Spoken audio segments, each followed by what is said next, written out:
The first few years of the PlayStation 1's life really were incredible, giving us games like Crash Bandicoot, Ridge Racer, Resident Evil, Rayman and Wipeout, just to name a few.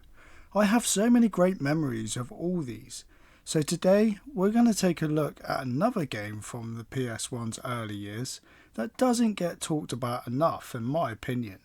Welcome to the channel everyone, and welcome to my review of Loaded.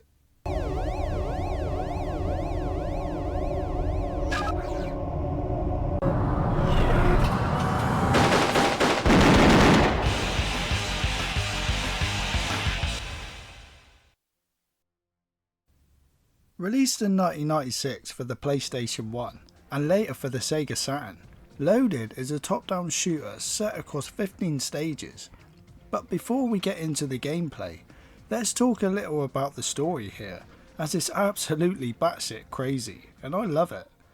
Loaded is set in a distant future where humans and alien life forms now live as one, set across the universe.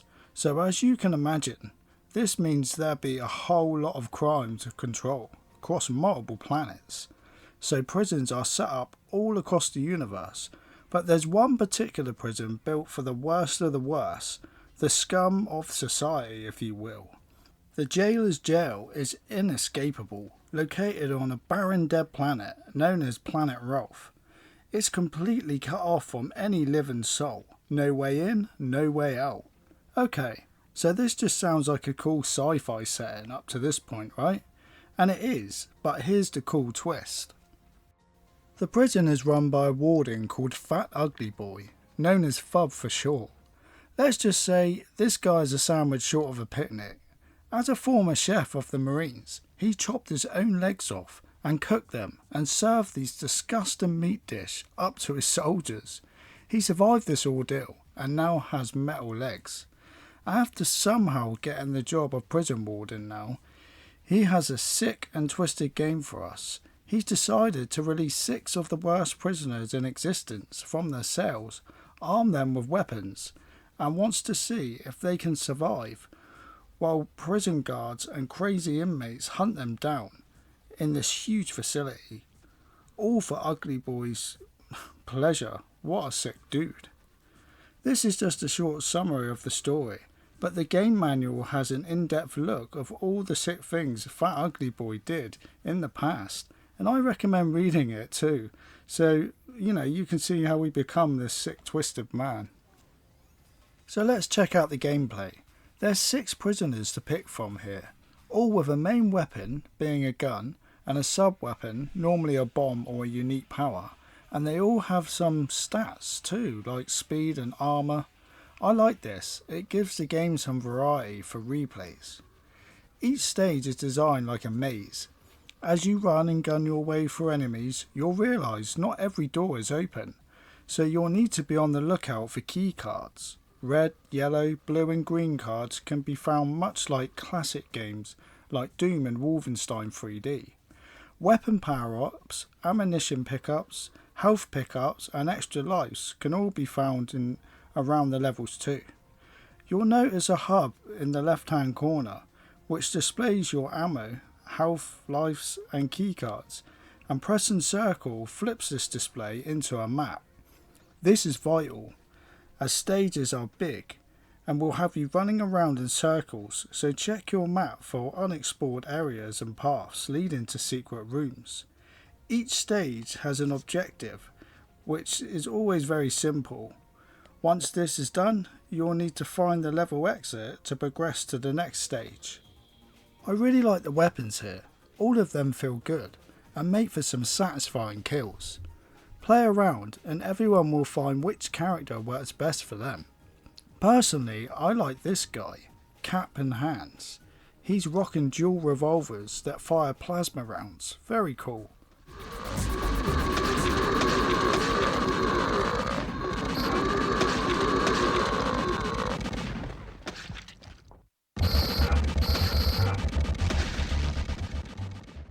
And Butch is really fun to play as, melting people down with a flamethrower.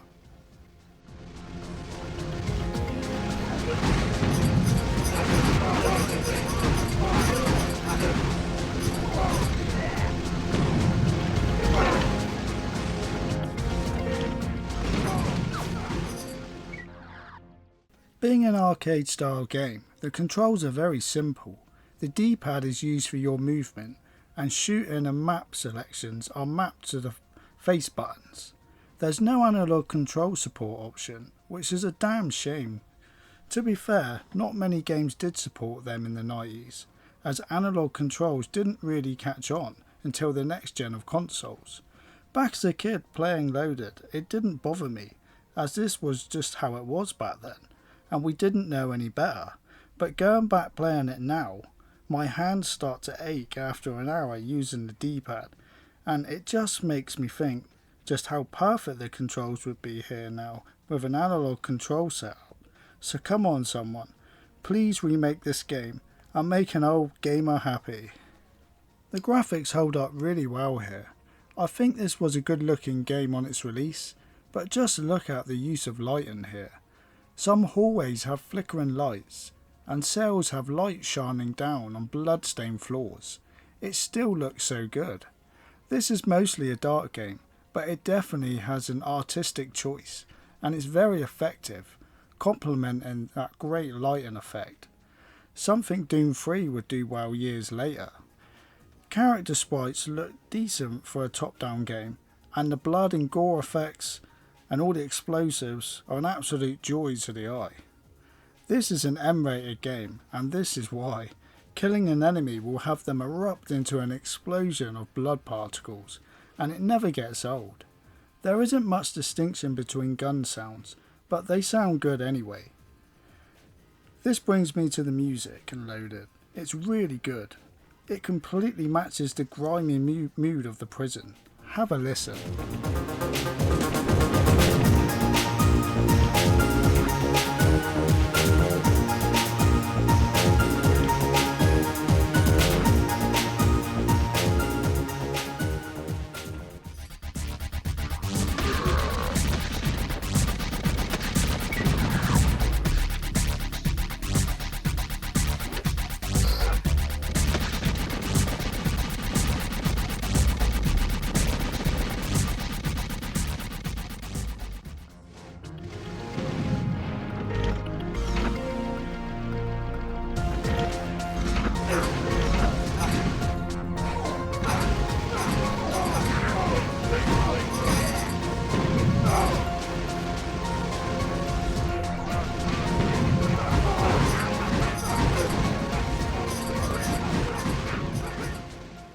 Being an arcade-inspired game, Loaded is challenging.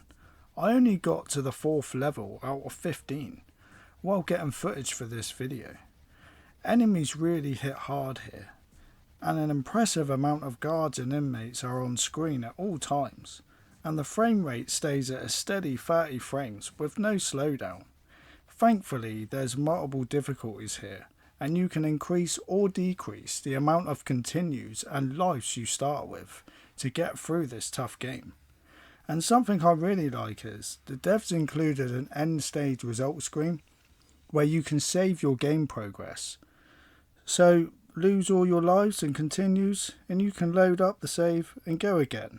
Nice touch. Okay, time for my final thoughts. As I said in the start of this video, Loaded doesn't get talked about enough, so hopefully this review can shine a little light back on a stylish gory gem of a top-down shooter game on the PS1, and I for one recommend this game. Thanks for watching everyone, and I'll see you all on the next one.